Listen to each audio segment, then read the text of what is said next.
और शक्ति की सहायता से राक्षसी विकृतियों का दमन किया जाए। क्या हमारे देश में राक्षसी विकृतियों का दमन किया जाता है?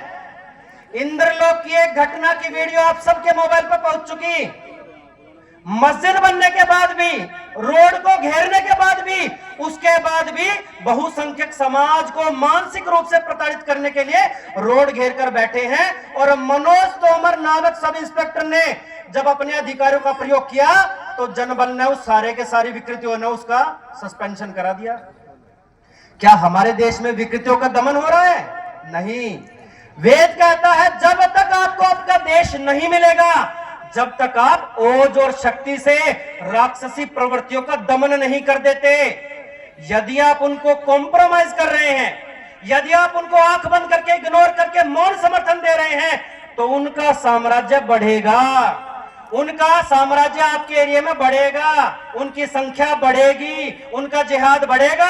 और दारुल उलूम देवबंद ने जो कहा गजवाए हिंद करेंगे, वो गजवाए हिंद साकार होगा, क्योंकि हमारा एटीट्यूड कॉम्प्रोमाइज और इग्नोरेंस का है। बड़े बड़े मंचों से मैकॉले के नाम पर बड़े बड़े ज्ञान पे ले जाएंगे।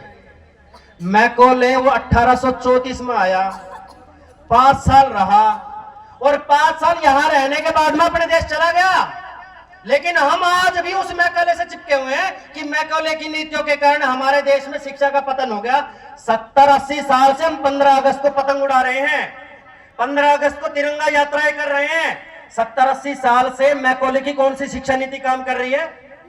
और मैकॉले के समय पे गुरुकुल कांगड़ी बना, मैकॉले के समय में कुरुक्षेत्र बना, मैकॉले के समय पे गुरुकुल इंद्रप्रस्थ बना।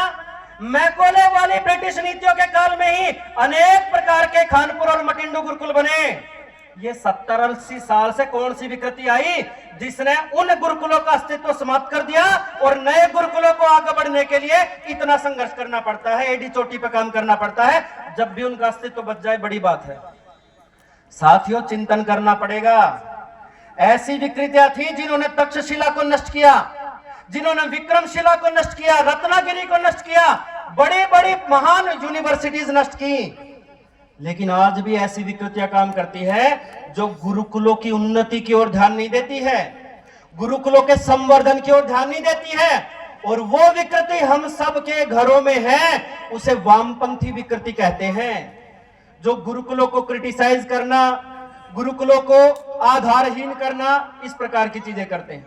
आप सभी लोग यहां बैठे हैं। संसार में 4 प्रकार के लोग होते हैं। आप कौन से प्रकार के हैं? आप स्वयं एनालिसिस कीजिएगा। एक होते हैं व्यूअर टाइप के, दर्शक। कुछ भी हो जाए भैंस की तरह देखना, सीसीटीवी की तरह खाली। अच्छी चीज हो जाए जब भी देखते रहेंगे, कोई हेल्प नहीं करेंगे, और बुरी चीज हो जाए तब भी देखते रहेंगे, कोई विरोध नहीं करेंगे। इनको कहते हैं व्यूअर टाइप पीपल। दूसरे होते हैं विक्टिम टाइप। वे इतने नकारात्मक होते हैं, ना तो खुद करेंगे ना करने देंगे। जिसके सामने भी बात करोगे रोते रहेंगे, हाय मैं तो ऐसे एरिया में पैदा हो गया, मैं ऐसी कम्युनिटी में पैदा हो गया, मेरे पास में ये होता, मेरे पास में योगी का सपोर्ट होता, मेरे पास में अंबानी का सपोर्ट होता तो मैं धरती थोथी कर देता। विक्टिम टाइप के लोग। तीसरे विलन टाइप के लोग, शांत पड़े रहेंगे आराम से।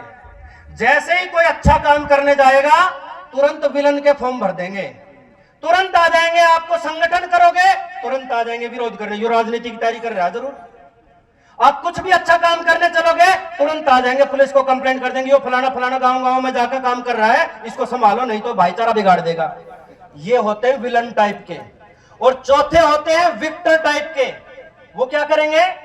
उनको पता है समाज को जागरण करना, समाज का एकीकरण करना, समाज को सामर्थ्यवान बनाने में संघर्ष लगेगा, समय लगेगा, सामर्थ्य लगेगा, बाधाएं आएंगी, आपकी परीक्षा होगी।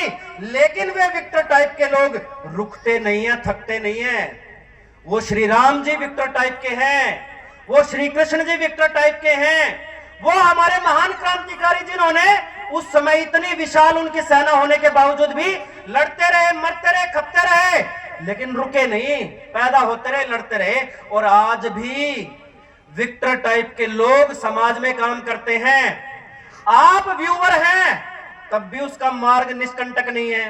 आप विक्टिम हैं तब भी उसका मार्ग निष्कंटक नहीं है। और अगर आप विलन के फॉर्म भर रहे हैं तब भी उसका मार्ग निष्कंटक नहीं है। प्रदीप जी ने विक्टर के फॉर्म भर रखे हैं। और प्रदीप जी के साथ साथ जिन्होंने भी अपने बच्चों ने यहां पर भेजे हैं उन्होंने भी विक्टर के फॉर्म भर रखे हैं। यदि हम विक्टर नहीं हो तो कम से कम विलन तो ना बने, कम से कम विक्टिम तो ना बने। अपने आप को व्यूअर बनाते हुए आगे बढ़ने का प्रयास करें। और अंत में इतना ही कहना चाहता हूं बंधुओं, मरना कोई नहीं चाहता, मरते सभी हैं। भोजन सबको चाहिए, बोना कोई नहीं चाहता। पानी सबको चाहिए, बचाना कोई नहीं चाहता। बहू सबको चाहिए, लड़की कोई नहीं पैदा करना चाहता। और भाई गुरुकुल के बच्चे तो सबको चाहिए, गुरुकुल सबको चाहिए, गुरुकुल को संरक्षित कोई नहीं करना चाहता। इसीलिए आप सभी लोग जिससे जितना बन पड़े, जिससे जितना हो सके इस गुरुकुल के अस्तित्व को बचाने का प्रयास करें। प्रदीप जी, उनके बच्चे, उनके साथ में जो पूरी कार्यकारिणी की टीम है अपना एड़ी पंजे का जोर लगा करके समाज को बढ़िया से बढ़िया प्रोडक्ट देने का कार्य कर रही है। आप व्यूवर के, विक्टिम के और विलन के फॉर्म न भरे, उनके सहयोगी के रूप में फॉर्म भरे, ताकि इस प्रकार के गुरुकुल हर 5 किलो की रेडियस में खुले और वहां से अच्छे अच्छे क्रांतिकारियों का निर्माण हो। आप सभी यहां पर पहुंचे, अपने तन से, अपने मन से, अपने धन से, अपने जीवन से इस प्रकार के आयोजनों में हिस्सा लें। और आचार्य प्रदीप जी का मंचस्थ जितने भी सज्जन यहां पर कार्य कर रहे हैं, संगठन बना रहे हैं, उन सभी का सहयोग करें।